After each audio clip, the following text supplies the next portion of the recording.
This is not normal. Okay.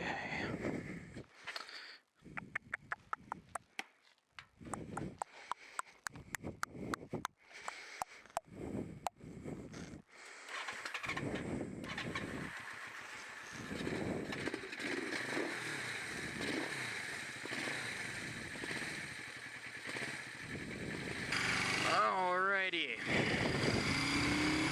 What is going on YouTube? My name is Starfighter. I'm a brand new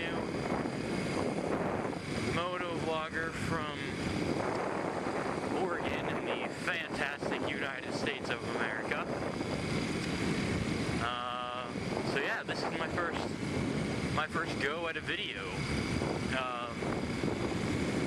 Guess give a little bit about myself. What is going on there? That's pretty nice. I ride a 1981 Yamaha XS 400. She's got the Clubman bars on there. Didn't come that way. Came almost completely stock. It had the stock handlebars on there, which I wasn't too stoked on, so I picked up the Clubman bars, threw those on there. I actually really lucked out with this bike because I got it for under $1,000, and so that was kind of awesome.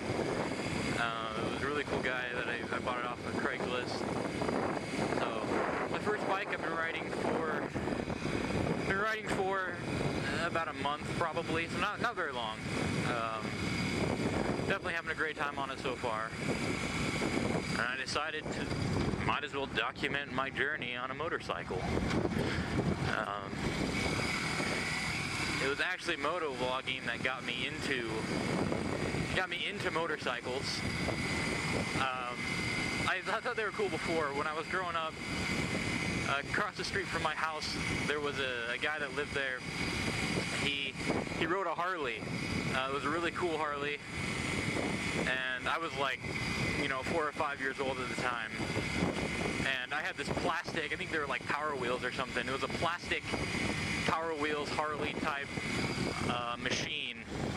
It was electric, and I used to ride it across the street to this guy's house, and while he cleaned or worked on his bike, I would sit there and pretend to work on my plastic Harley.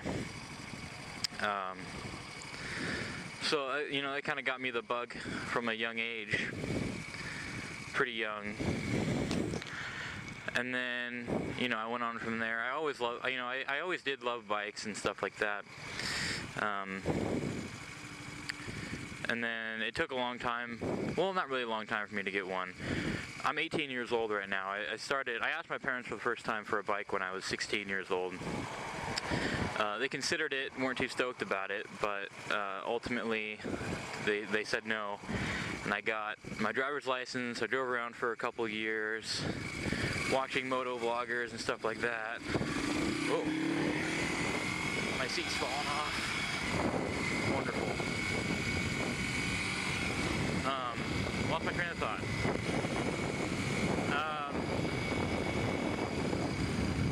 Anyways, back to that. So, hang on, I gotta fix my seat. This is ridiculous. $1,000 motorcycle, right? That's right. Check this out. Do one of these. Huzzah! Back in business. Oh! Almost fell over. That would have been embarrassing. Okay.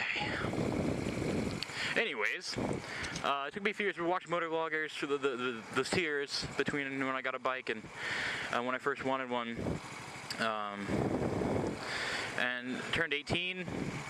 Parents told me I could get a bike if I paid for everything on my own.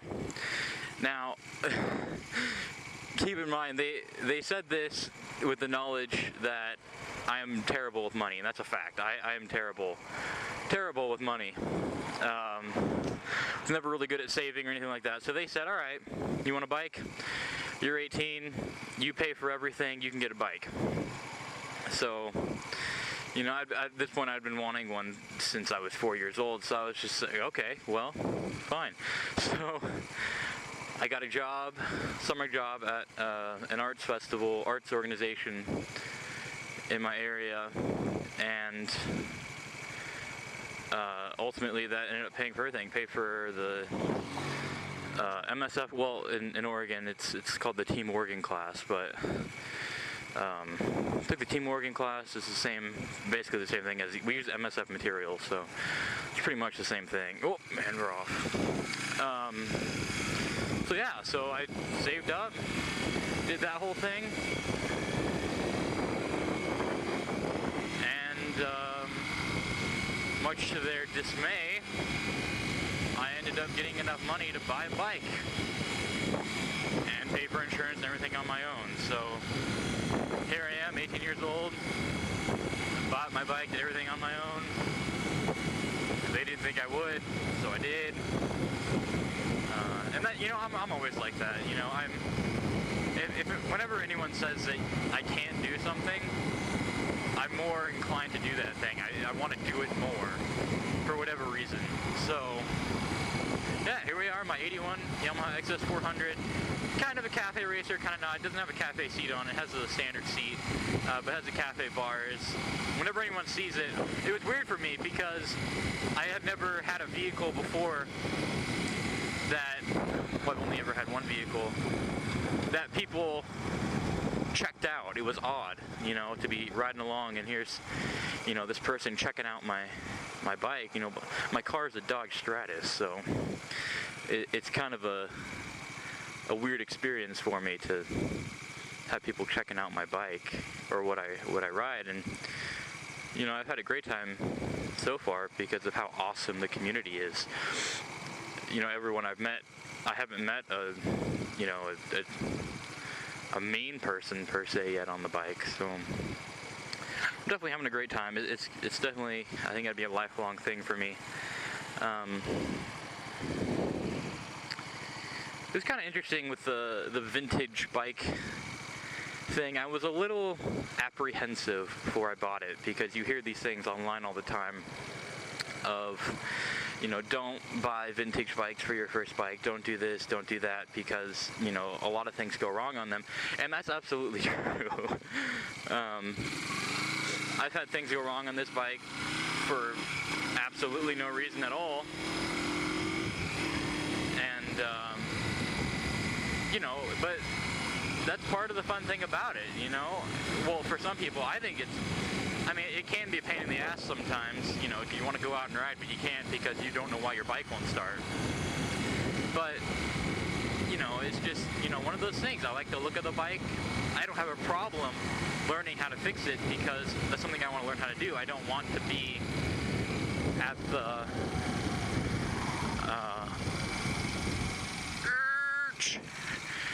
I don't want to be at the,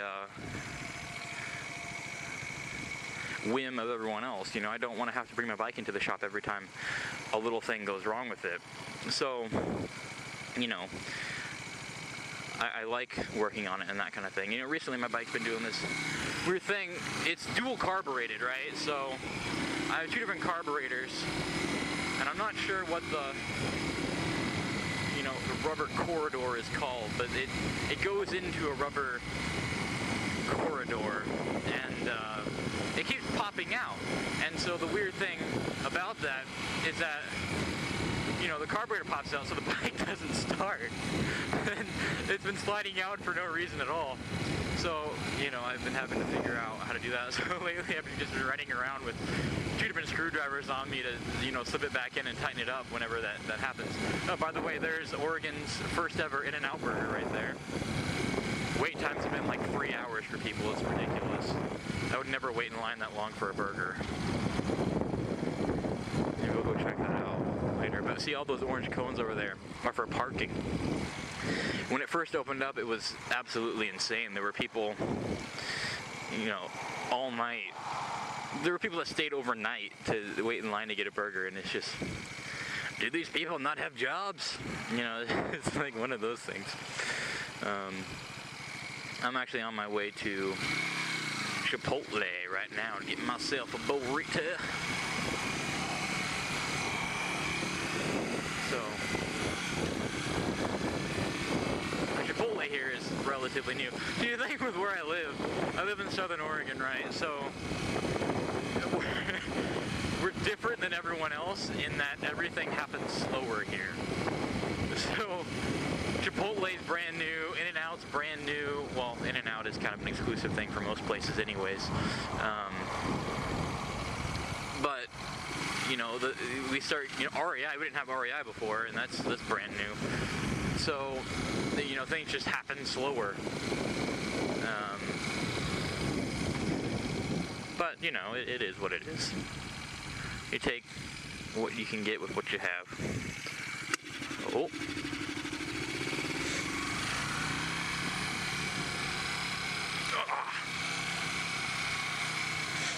This parking lot is a nightmare. Like, it's always busy, and on top of that, people are pulling out, going random. Like, look at this girl.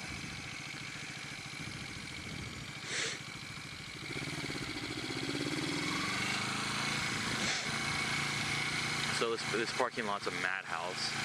People aren't looking ever. They're just pulling out, walking all over the place. Motorcycles!